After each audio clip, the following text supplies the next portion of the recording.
Hi friends, new सर्वोत्तम agriculture academy में आपका स्वागत है। मैं मुलायम यादव आज बायोलॉजी का बहुत इंपॉर्टेंट टॉपिक लेकर आया हूं। इस टॉपिक से कम एक क्वेश्चन तो ज़रूर आपको यूपी कैडेट या अन्य कृषि विश्वविद्यालयों में प्रवेश परीक्षाओं में पूछी जाएगी। इसके साथ साथ में एक से भी अधिक क्वेश्चन पूछे जाएंगे। आज के इस चैप्टर में लेक्चर में हम लोग क्या पढ़ेंगे, आनुवंशिकी के बारे में पढ़ेंगे या जेनेटिक्स के बारे में पढ़ेंगे। इसमें हम ह्यूमन आनुवंशिकी भी पढ़ेंगे और पादप आनुवंशिकी भी पढ़ेंगे। सबसे पहले आनुवंशिकी होता क्या है, तो आप इसकी परिभाषा लिख लेंगे। किसी भी जीव के वंशानुगत तथा विभिन्नताओं का अध्ययन आनुवंशिकी कहलाता है। किसी भी जीव के वंशानुगत तथा विभिन्नताओं का अध्ययन आनुवंशिकी कहलाता है। मीन्स आनुवंशिकी में हम दो चीज़ों का अध्ययन करते हैं। एक तो आनुवंशिकी में हम किसका अध्ययन करते हैं, उसका वंशानुगति का, वंशानुगत जिसको हम इनहेरिटेंस कहते हैं, या इसको हम कहते हैं इनहेरिटेंस। और दूसरा हमारा है वंशानुगत तथा विभिन्नता, वेरिएशन जिसको कहते हैं, वेरिएशन। तो आनुवंशिकी में हम इन दो चीज़ों का अध्ययन करते हैं, वंशानुगति और विभिन्नता का। देखिए, बात यह है कि चाहे हमारे फादर हों या आप लोगों के फादर हों या किसी के भी जो पेरेंट्स होते हैं, पेरेंट्स का जो लक्षण होता है कुछ मात्रा में उनके जो आने वाली पीढ़ियां होती हैं उसमें ट्रांसफर होता रहता है। तो जो लक्षण माता पिता का उनके आने वाली पीढ़ियों में ट्रांसफर होता है वो किसके द्वारा होता है, वो इनहेरिटेंस के द्वारा होता है। उसी को हम लोग इनहेरिटेंस कहते हैं। और दूसरी चीज़ ये है कि जो विभिन्नता आती है, बहुत सारे देखिए जो पेरेंट्स होते हैं उनसे जो उनके बच्चे होते हैं वो भिन्न होते हैं, थोड़ा सा अंतर हो जाता है, उसको हम कहते हैं विभिन्नता। तो जो लक्षण जाते हैं और जो विभिन्नता आती है, इन्हीं दोनों का अध्ययन हम लोग क्या कहते हैं, आनुवंशिकी में कहते हैं, जिसको हम लोग कहते हैं जेनेटिक्स। आपको पता है फादर ऑफ जेनेटिक्स कौन है, Gregor John Mendel. Father of genetics कौन है, ग्रेगर जॉन मेंडल, जो कि ऑस्ट्रिया के ब्रून्सहायर के निवासी थे। और ग्रेगर जॉन मेंडल का जन्म 1822 में हुआ था। ग्रेगर जॉन मेंडल का जन्म कब हुआ था, 1822 में, और 1884 में इनका देहांत हो गया था। 1822 में इनका जन्म हुआ था और 1884 में इनका देहांत हो गया था। ग्रेगर जॉन मेंडल ने 7 वर्षों तक अध्ययन किया है मटर पर इन्होंने किया, और गार्डन मटर थी। कौन सी मटर थी भैया, गार्डन पीपल इन्होंने काम किया 7 वर्षों तक। 1856 से 1863 तक 7 वर्ष इन्होंने स्टडी किया मटर के 7 कैरेक्टर पर। मटर का कितना कैरेक्टर था, 7 कैरेक्टर मटर का था, जिस पर इन्होंने अध्ययन किया था। ग्रेगर जॉन मेंडल ने मटर के, अगर आपसे क्वेश्चन पूछा जाए कि ग्रेगर जॉन मेंडल कौन सा पौधे पर काम किए थे, वो इन्होंने मटर पे किए थे। मटर के अलावा इन्होंने राजमा के पौधे पर भी काम किए थे। मटर का जो 7 कैरेक्टर था इनके द्वारा, उसमें एक तो था पौधे की लंबाई, दूसरा था बीज का कलर, रंग, बीज का आकार, उसके बाद फली का रंग, चौथा फली का रंग, फली का आकार, पांचवा फली का आकार, चौथा था पुष्प, छठा है पुष्प का रंग, और 7वां पुष्प की स्थिति। इस 7 कैरेक्टर इन्होंने 7 वर्षों में स्टडी किया था। तो ग्रेगर जॉन मेंडल जो 7 कैरेक्टर किए थे, तो वो इस 7 कैरेक्टर के आधार पर 3 नियम दिए थे। ग्रेगर जॉन मेंडल कितने नियम थे, 3 नियम दिया था इन्होंने। एक तो प्रभाविता का नियम,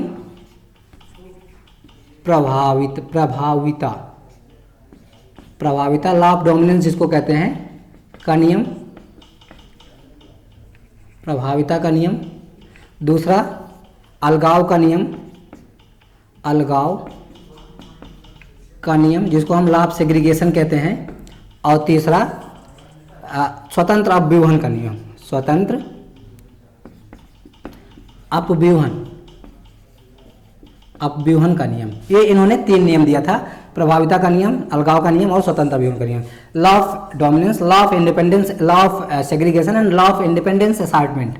लॉ ऑफ इंडिपेंडेंस असार्टमेंट 3 थे। लॉ ऑफ डोमिनेंस जो है और लॉ ऑफ इंडिपेंडेंस असार्टमेंट, ये सिंगल जीन थी, कैरेक्टर था सिंगल जीन, और ये जो था डबल जीन पे इन्होंने दिया हुआ था। तो इस तरह से जो ग्रेगर जॉन मेंडल थे वो 7 कैरेक्टर लिए थे मटर का, और उन्होंने क्या बताया था, इन 7 कैरेक्टर में इन्होंने अध्ययन किया था। और इनके कितने नियम थे? 3। इन्होंने जीन को क्या कहा था भैया? फैक्टर। देखो बात है कि इन्होंने बहुत कुछ कहा है, लेकिन हम लोग अपने कंपटीशन के पॉइंट ऑफ व्यू से बात करेंगे। इन्होंने जीन को क्या कहा था? फैक्टर कहा था, क्योंकि उस समय जीन शब्द की खोज नहीं हुई थी। जीन शब्द जो टर्म है जॉनडे दिए थे और 1900 के आसपास दिए थे। तो इस तरह से उस समय उन्होंने जीन को क्या कहा था? फैक्टर कहा था। दूसरा जो क्वेश्चन पूछा था कि जेनेटिक शब्द किस वैज्ञानिक ने दिया, तो जेनेटिक शब्द बेटसन ने दिया था। और फादर ऑफ एक्सपेरिमेंटल जेनेटिक्स कौन होते हैं? वो टी.एच. मॉर्गन है। फादर ऑफ एक्सपेरिमेंटल जेनेटिक्स कौन है? टी.एच. मॉर्गन। तो एक क्वेश्चन और पूछा था कि ग्रेगर जॉन मेंडल जो दो एक तो सिंगल हाइब्रिड क्रॉस और डबल हाइब्रिड क्रॉस इन्होंने दिया था, 2 हाइब्रिड दिए थे, सिंगल हाइब्रिड और डबल हाइब्रिड क्रॉस। तो दोनों का रेशियो जीनोटिपिक और फिनोटिपिक पूछा था।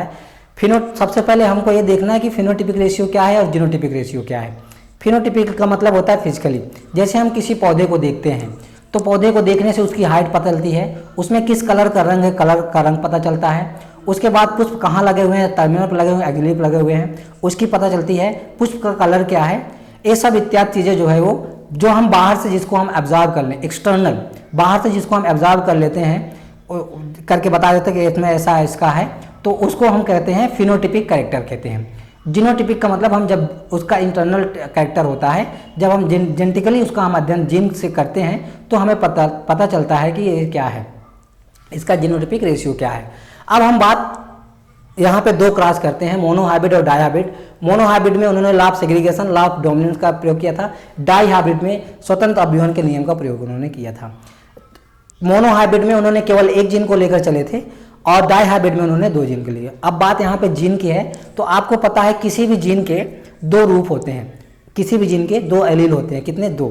किसी भी जीन के 2 एलील होते हैं। सपोज करिए कोई एक जीन है जिसके पास जो 2 एलील है, कैपिटल टी, स्मॉल टी, या फिर कैपिटल टी, स्मॉल टी, या फिर स्मॉल टी, कैपिटल टी। तो ये क्या है? एक जीन है, इनके अलग अलग एलील्स हैं।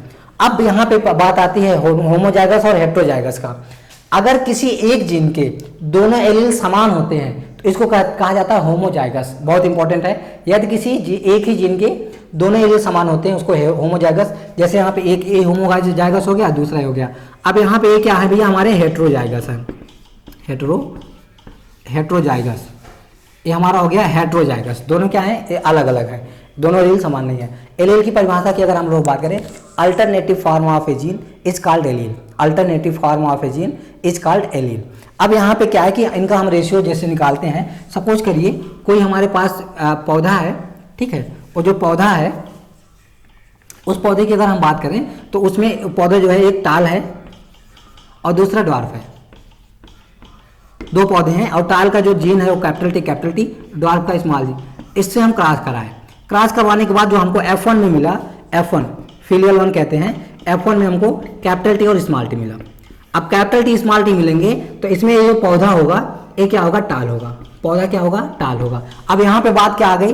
पौधे को तो इन दोनों के मीडियम का होना चाहिए क्योंकि दोनों के जीन मिल गए हैं, लेकिन यहाँ पे पौधा हमने क्या देखा? टाल हो गया। अब क्या है कि जब पौधा टाल हो गया तो हमको ये पता चला कि यहाँ पे डोमिनेंट कौन है? ये हमारा डोमिनेंट है, मीन्स इसके द्वारा इसको हम सप्रेस कर देते हैं। ये जो जीन है वो स्मॉल जीन को क्या किया? सप्रेस कर दिया।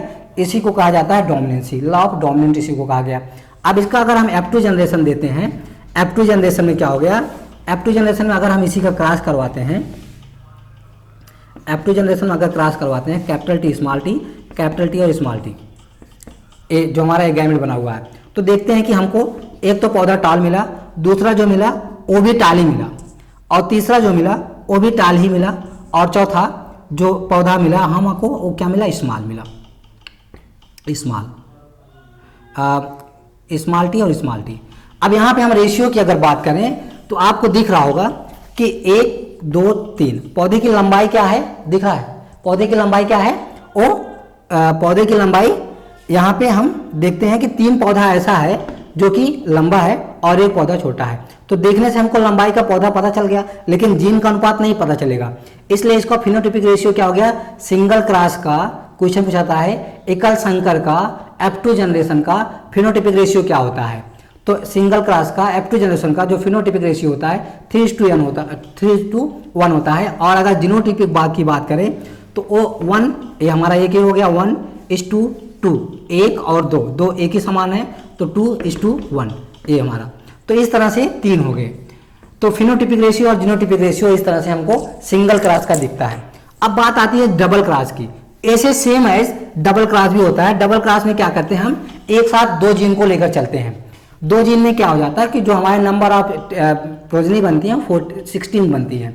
तो डबल क्रॉस का जो डबल क्रॉस है, डबल क्रॉस की अगर हम बात करें द्विसंकर क्रॉस का, द्विसंकर क्रॉस के F2 जनरेशन का जो फिनोटिपिक रेशियो है, फिनोटाइपिक रेशियो वो क्या हो जाएगा 9:3:3:1, 9:3:3:1।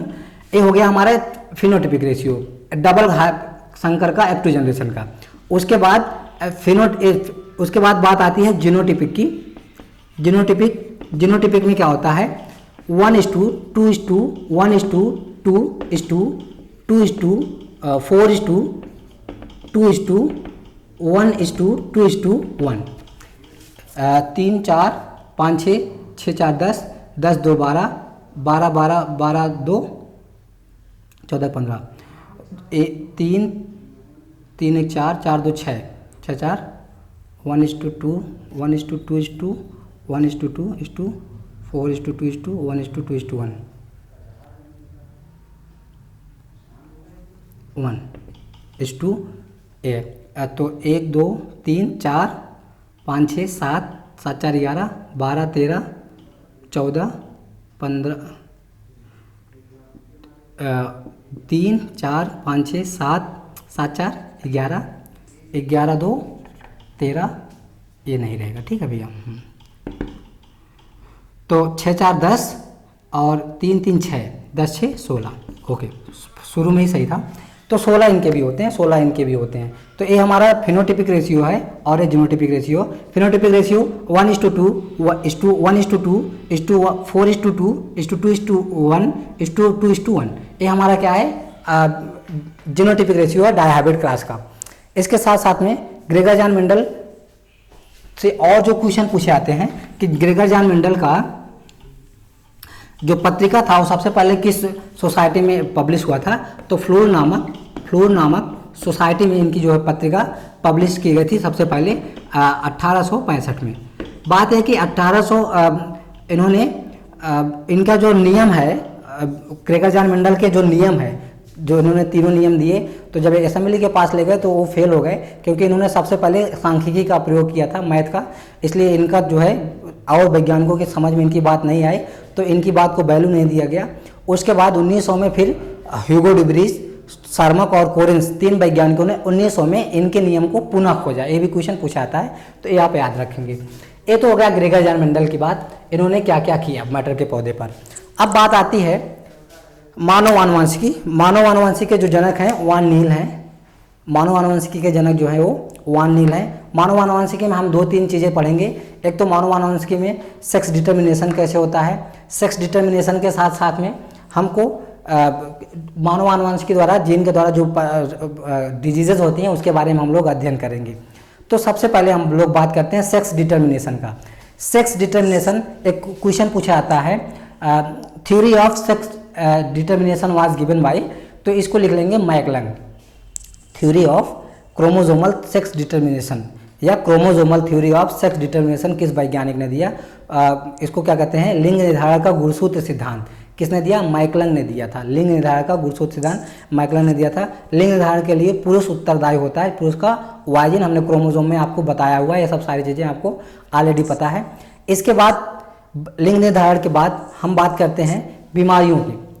अब देखिए बहुत सारी बीमारियां मनुष्यों में होती है और वो बहुत सारे बीमारियां जो होती हैं वो बहुत सारी सिंड्रोम के द्वारा होती हैं। कौन कौन से सिंड्रोम हैं जिसके कारण से कौन कौन सी बीमारियां होती हैं, उनका क्या क्या लक्षण है, तो इसके बारे में हम लोग बात करेंगे। सबसे पहले बात करते हैं हम लोग मानव में होने वाली आनुवंशिक बीमारियों के बारे में। मानव में होने वाली जो आनुवंशिक बीमारियां हैं वो दो तरह से कैटेगराइज की गई हैं। एक तो हमने आपको देखा बताया कि संलग्नता, संलग्नता में क्या है, हीमोफीलिया, वलानता और रतौंधी।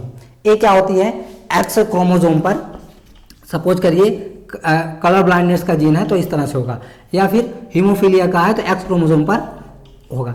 तो मेरे कहने का मतलब यह है कि जो हमारा क्रोमोसोम है एक्स क्रोमोसोम, वो जनरली जो है संलग्नता की बात करता है। आपको मालूम है लिंकेज, संलग्नता को जो है संलग्नता के कारण बहुत सारी बीमारियां होती हैं। उसमें सबसे पहले हम लोग बात करते हैं हीमोफीलिया। हीमोफीलिया को शाही बीमारी कहा जाता है। रानी विक्टोरिया के सभी के परिवार के जो सदस्य थे उसमें मोस्टली ये बीमारी पाई गई, इसलिए इसको शाही बीमारी कहते हैं। ये भी क्रोमोसोम नंबर एक्स पे ही होता है और इसके साथ साथ में ये रिसेसिव जीन पर होता है, रिसेसिव जीन पर होता है। उसके बाद हम लोग वलानता की बात करते हैं। वलानता भी एक्स क्रोमोसोम पर पाई जाती है। हीमोफीलिया और वलानता दोनों का जो कैरियर होता है वो पुत्रियां होती हैं। हीमोफीलिया और वलानता की जो कैरियर होती हैं वो पुत्रियां होती हैं। अब यहाँ से क्वेश्चन आता है कि वलानता के जीन किस गुणसूत्र पर पाए जाते हैं, तो वलानता के जो जीन है वो एक्स गुणसूत्र पर पाए जाते हैं। अब एक क्वेश्चन पूछाता है कि कोई, आप क्वेश्चन पर लिख लेंगे। क्वेश्चन क्या है कि यदि दो जोड़े हैं जिसमें से जो पुरुष है वह, दो जोड़े हैं जिसमें से जो पुरुष है वह सामान्य है, पुरुष सामान्य है ना, एक्स और वाई, और माता जो है वो क्या है, माता कैरियर है, माता कैरियर है। आपको पता है अगर माता कैरियर है तो उसके एक ही जीन पर गुणसूत्र के लिंग संलग्नता के जीन पाए जाएंगे।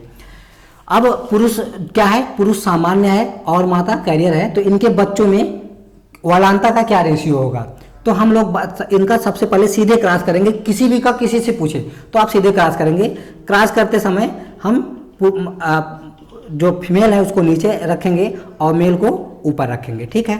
तो मेल हमारा एक्स और वाई है ना, एक्स और वाई, और फीमेल एक्स और एक्स है। और आपको पता है एक एक्स पे क्या है, लिंग सहलग्नता के जीन है, एक एक्स पे लिंग सहलग्नता के जीन है। तो इस तरह से अगर हम बात करें तो पहला हमारा पुत्री होगी और जो कि सामान्य है, दूसरा पुत्र होगा है ना, और ये भी पुत्र जो होगा वो भी सामान्य होगा। उसके बाद पुत्री एक होगी, वो कैरियर की तरह कार्य करेगी, जो पुत्री है वो कैरियर की तरह कार्य करेगी। उसके बाद की बात अब देखें अगर हम, तो एक पुत्र होगा और जो कि वलान होगा, वलान पुत्र होगा। मीन्स अभी देखने से पता चलता है कि जो इनके बच्चे होंगे 25% बच्चे क्या होंगे, 50% बच्चे क्या होंगे, सामान्य होंगे, और 50% बच्चों में 25% जो पुत्रियां होंगी वो कैरियर होंगी, 25% कैरियर होगा और 25% वलान होगा, और बच्चा जो पुरुष है वही होगा। वलान कौन होगा, अगर पुत्र होगा तो पुत्र वलान होगा, पुत्री। अब इसमें क्या है कि अगर हम बात करते हैं पुत्री को और पुत्र को अलग अलग देखते हैं तो सबसे पहले पुत्री की बात करते हैं। तो अगर इस तरह का सिचुएशन है, पिता सामान्य और माता कैरियर है, तो पुत्रियों में क्या होगा, पुत्रियां 50% पुत्रियां क्या होंगी, वो सामान्य होंगी, 50% कैरियर होगी। पुत्र की अगर बात करें तो दोनों मिला के 100% हुए, तो 50% पुत्र क्या होंगे, सामान्य होंगे, और 50% पुत्र को क्या होंगे, वो वलान होंगे। इस तरह से क्वेश्चन आते हैं, आप इसको याद रखेंगे। इसके बाद बात आती है संलग्नता के बाद रतौंधी भी होती है। रतौंधी एक्चुअली विटामिन ए की कमी से भी रतौंधी होती है। मानव में आनुवंशिकी से होने वाली बीमारी में गुणसूत्र के परिवर्तन के कारण क्या होगा। एक तो गुणसूत्र की संरचना में परिवर्तन, क्रोमोसोमल एब्रिविएशन में change in chromosome structure. Change in chromosome structure में अगर हम लोग बात करें तो इसमें 4 तरह से होता है। डिप्लीशन, जिसको हम लोग कहते हैं विलोपन, डुप्लीकेशन द्विगुणन, इन्वर्जन और ट्रांसलोकेशन। इस तरह से 4 तरह से गुणसूत्रों में परिवर्तन होता है। कभी कभी ये सब चीजें म्यूटेशन के द्वारा होती है। अगर सपोज करिए किसी भी जीव में अचानक परिवर्तन आ गया गुणसूत्र में, तो वो क्या हो गया, म्यूटेशन हो गया। और म्यूटेशन की खोज किसने किया, ह्यूगो डी व्रीज ने किया था। यहाँ पे क्या हुआ, गुणसूत्र संरचना में परिवर्तन हो गया, तो एक बीमारी उत्पन्न होती है गुणसूत्र संरचना के कारण, जब क्रोमोसोम नंबर 5 में 5 का एक कोई खंड जो है टूटकर अलग हो जाए, अलग हो जाता है। इसको किसके कारण होती है, ये होती है विलोपन के कारण, विलोपन। तो एक इसमें जो बच्चा होता है वो बिल्ली की तरह रोता रहता है। उसके बाद हम लोग बात करते हैं गुणसूत्र संख्या में परिवर्तन। दो तरह से होता है, सुगुणिता और असुगुणिता, यूप्लाइडी और एनयूप्लाइडी। यूप्लाइडी में अगर हम लोग बात करें तो बहुत सारे जैसे मोनोप्लाइडी, डिप्लाइड, ट्रिप्लाइड इस तरह से होते हैं।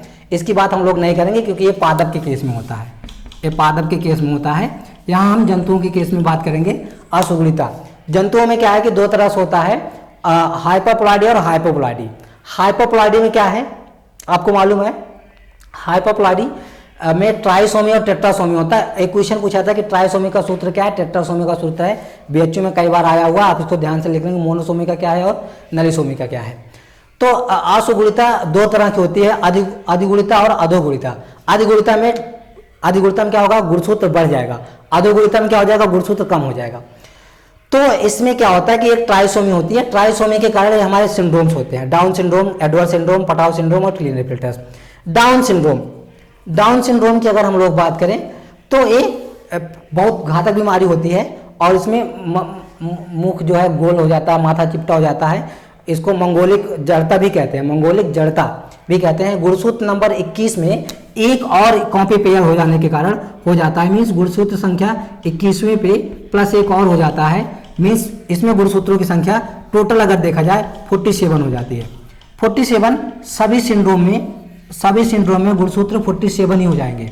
गुणसूत्र इसमें सभी में, क्योंकि ट्राइसोमी का कारण होता है। 2n अगर सपोज करिए 2n 46 है और प्लस एक और जुड़ गया तो कितना हो गया, 47 हो गया। तो सभी सिंड्रोम में गुणसूत्रों की संख्या 47 हो जाती है, आपको याद रखना है। उसके बाद एडवर्ड सिंड्रोम है, एडवर्ड सिंड्रोम 18 गुणसूत्र में एक गुणसूत्र बढ़ जाने के कारण होता है। डी ग्रुप सिंड्रोम में पटाव सिंड्रोम होता है। इस पटाव सिंड्रोम से ग्रसित जो बच्चे होते हैं वो ज़्यादा दिन तक जीवित नहीं रहते, मात्र 3 महीने तक ही जीवित रहते हैं और ये मर जाते हैं, ठीक से रो भी नहीं पाते हैं। उसके बाद क्लीनेफिल्टर में क्या होता है, सपोज करिए कोई मेल है, इसी के कारण सुपर नर और सुपर मादा होती हैं। क्लीनेफिल्टर के कारण क्या होते हैं, सुपर नर और सुपर मादा किसके कारण होती हैं, क्लीनेफिल्टर के कारण। जैसे एक्स और वाई हो गया तो क्या हो गया, सुपर नर हो गया, एक्स और एक्स हो गया, ये क्या हो गया, सुपर मादा हो गई। तो इस तरह से क्रोमोसोम XY होते हैं या XX होते हैं, तो कभी कभी एक X बढ़ जाता है। तो जब बढ़ जाता है तो वो क्या हो जाता है, क्लीनेफिल्टर कहलाता है, क्लीनेफिल्टर्स, ठीक है, ये नपुंसक होते हैं। उसके बाद हम लोग टर्नल सिंड्रोम की बात करते हैं।